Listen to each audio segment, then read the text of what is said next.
মুম্বাই ভ্ৰমণৰ আজি প্ৰথম দিন আৰু আজি প্ৰথম দিন আমি গৈ আছোঁ শাহৰুখ খানৰ ঘৰ চাবৰ কাৰণে আৰু ইমান ধুনীয়া পৰিৱেশৰ মাজেৰে আমি গৈ আছোঁ আৰু এই যে হস্পিটেলখন দেখিছিলে এই হস্পিটেলখন আমাৰ ড্ৰাইভাৰে ক'লে যে ইয়াত ডাঙৰ ডাঙৰ বলিউডৰ হিৰোইনবিলাকে ইয়াত চিকিৎসা কৰিবলৈ ইমান ওখ ঘৰ দেখিছে ইমান ধুনীয়া ওখ অট্টালিকা আৰু আমি আহি পালোহি মন্নত এই জেগা দেখিছেনে ইয়াতে শাহৰুখ খানে আমাক হাই বাই দিয়ে আমি বহুত সময় চেষ্টা কৰিলোঁ ওলাই আহিবলৈ কৰিব নাই কোনো দেখা দেখি নাই এনেকৈ চেল্ফি ল'লোঁ আৰু পূৰা জুম কৰি চালোঁ নাই কোনো দেখা দেখি নাই বাইকেও বেয়া আছিলে আমাক জানি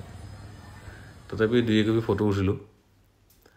আৰু পৰিৱেশবিলাক অলপ কেপচাৰ কৰিব চেষ্টা কৰিলোঁ এই ঘৰ দেখিছেনে ইমান ধুনীয়া আৰু এই সাগৰৰ পাৰত সঁচাই ধুনীয়া সাগৰৰ এই ঢৌবিলাক দেখিছে চাগে আপোনালোকে জুবিন দায়ে কৈছিলে নহয় সাগৰ সাঁতুৰিব মন এই কি মজা মানে হাৰ্ট টাচিং মমেণ্ট আৰু কিছুমান পাছতে শাহৰুখ খানৰ ঘৰৰ পৰা কোনোবা ওলাই আহিলে আমি জুই চালোঁ নাই বাই দিয়াটো ভাল লাগিলে নাই নিদিলে